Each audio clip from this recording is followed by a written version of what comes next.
Bonjour à tous, c'est Maxime de Willy Table Investissement. Aujourd'hui, on va s'intéresser à une action française, donc c'est Vinci, Vinci Construction. Donc on va regarder tout de suite. On va regarder tout de suite dans quel secteur opère cette entreprise. Donc elle opère dans le secteur industriel, ingénierie et construction. Donc il y a avec Vinci Construction, Vinci Énergie, Vinci Autoroute, etc. Donc on regarde tout de suite son graphique. On voit que depuis 2020, elle a eu donc une très forte décote et ensuite maintenant on est revenu sur des chiffres de 2019. Hein, voilà, on est revenu sur une belle pente haussière, vous le voyez.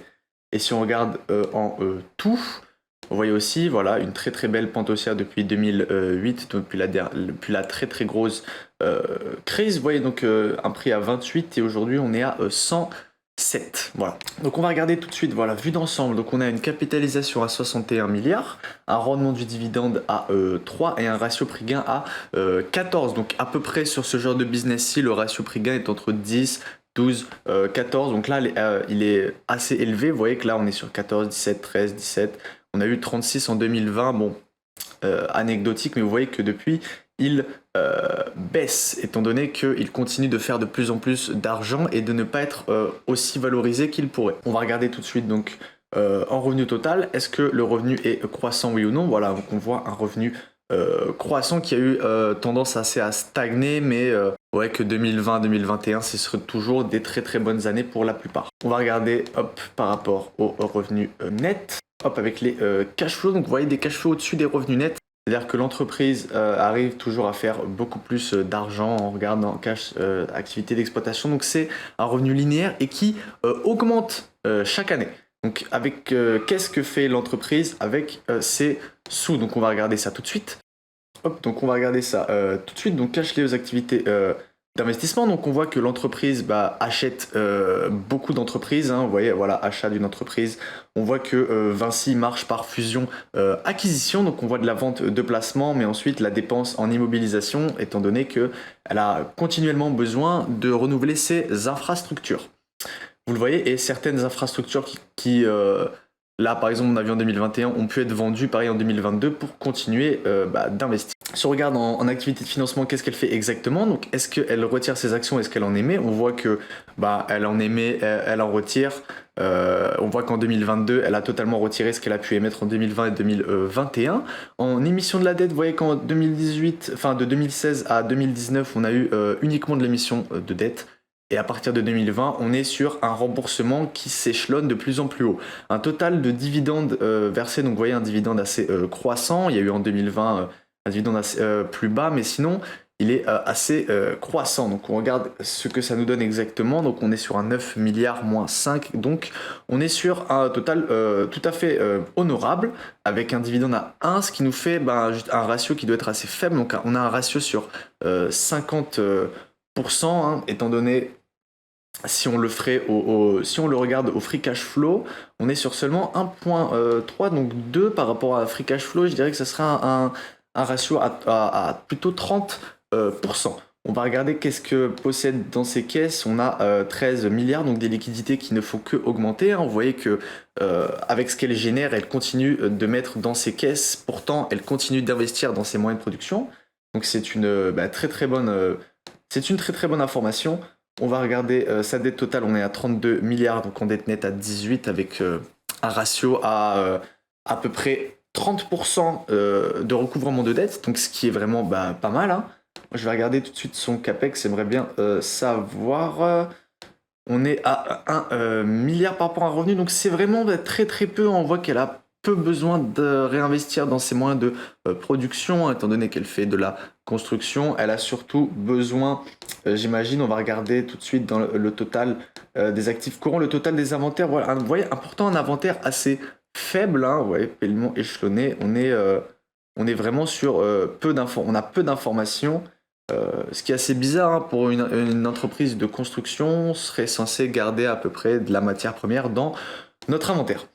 Voilà, on va regarder tout de suite Life Result. Donc on regarde dans quoi opère cette entreprise. Donc on a Vinci Autoroute, Vinci Aéroport, seulement donc en Asie, Vinci Énergie, Cobra IS et Vinci Construction. Si on regarde en revenu total pour ce semestre, on est à plus 13%. Les EBITDA, on est à 3,5, donc par rapport à la dette, on est sur... si on regarde les EBITDA, on est à 5,3, donc si on regarde par rapport à la dette, on est à peu près sur 8 fois les EBITDA en termes de dette. Si on regarde en dilute income share, on est à 3,65, donc on augmente, et un free cash flow qui augmente aussi, avec des net income à plus de 13%, donc un revenu et des net income au même niveau, ce qui fait que l'entreprise arrive à gérer son revenu pour générer un net income totalement identique. On regarde où est-ce qu'exactement elle a pu augmenter ses revenus. Donc on voit qu'en France, on est sur 44% des revenus de la firme. Donc on est à plus 7%. Le chiffre, je pense, qui pourrait le plus nous intéresser, ce serait Western Europe en excluant la France. On est à 30% avec une augmentation de 20% cette année. Donc vous voyez que toutes ces augmentations lissées nous donnent à peu près, si on regarde en proportion comprise, 13%. Donc c'est vraiment énorme. La première, les premiers revenus de Vinci, ce sont Vinci Autoroute. Vous voyez que les revenus actuels sont de 3 milliards sur la période, sachant que Vinci a pu acheter les autoroutes à la France. Vinci a pu acheter les autoroutes françaises pour seulement 10 milliards en 2002 ou 2003, si je ne m'abuse. Dominique de Villepin avait vendu les autoroutes pour un peu plus de 10 milliards. Donc, vous voyez que le total de trafic continue d'augmenter, étant donné qu'il continue d'augmenter les péages.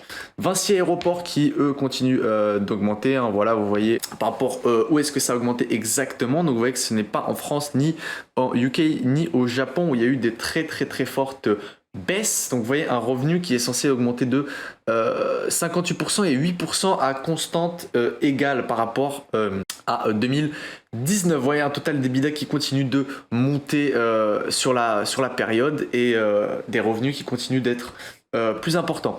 Si on regarde dans autres concessions, Vinci Highway, donc on a des ponts, on a des autoroutes, etc., qui ne sont pas en France. Donc là, par exemple, on a eu celle au Brésil, à Sao Paulo.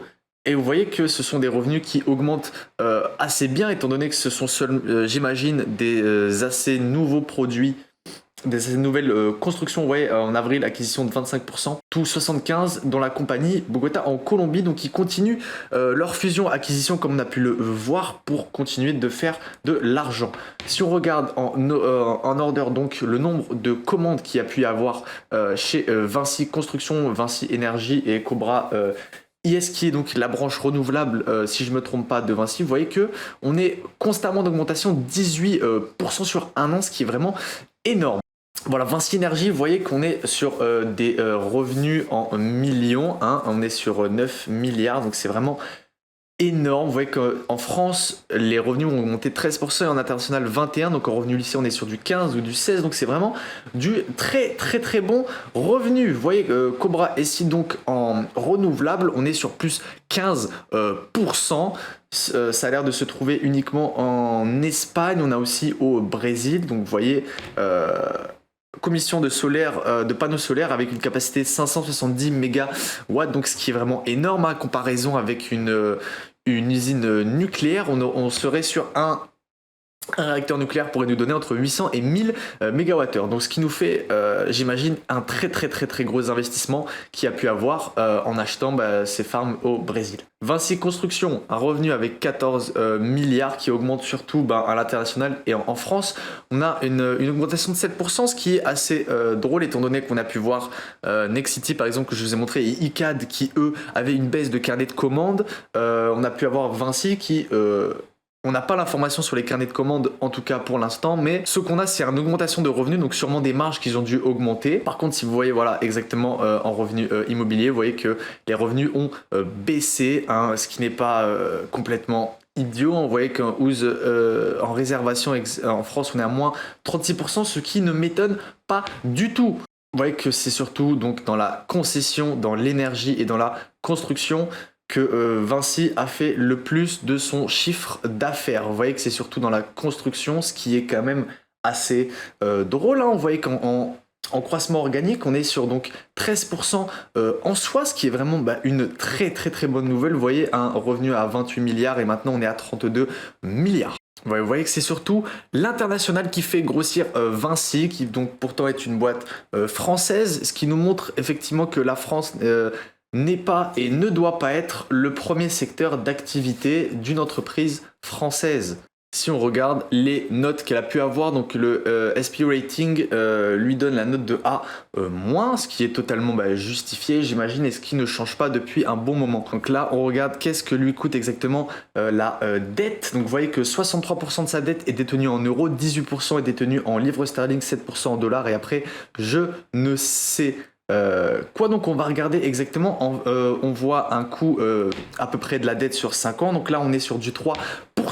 Vous voyez que en euros, donc on est sur du 4%, en Grande-Bretagne on est sur 4,7% et en dollars on est sur du 5,2%. Donc c'est vraiment énorme. Vous voyez comment ça peut coûter assez cher la dette à partir d'un certain moment quand on continue de s'endetter. Vous voyez des taux d'intérêt assez importants, mais qui peuvent sûrement vite être comblés par une augmentation, je vous ai montré, de 13%, ce qui va sûrement impacter positivement la dette et j'espère continuer de la rembourser. Si on regarde le trafic total des autoroutes en France, vous voyez que donc les autoroutes continuent leur belle pente linéaire. Vous avez vu qu'il y a eu la petite descente en 2019, mais ça a été assez peu. Voilà, si on regarde, qu'est-ce qui a le plus augmenté? Donc ce sont les particuliers qui ont le plus augmenté, non le trafic routier des camionneurs. Voilà, si on regarde pareil Vinci Aéroport et qui compare avec tous les autres aéroports qu'il y a pu avoir, vous voyez que en soi Vinci Aéroport a baissé lui de moins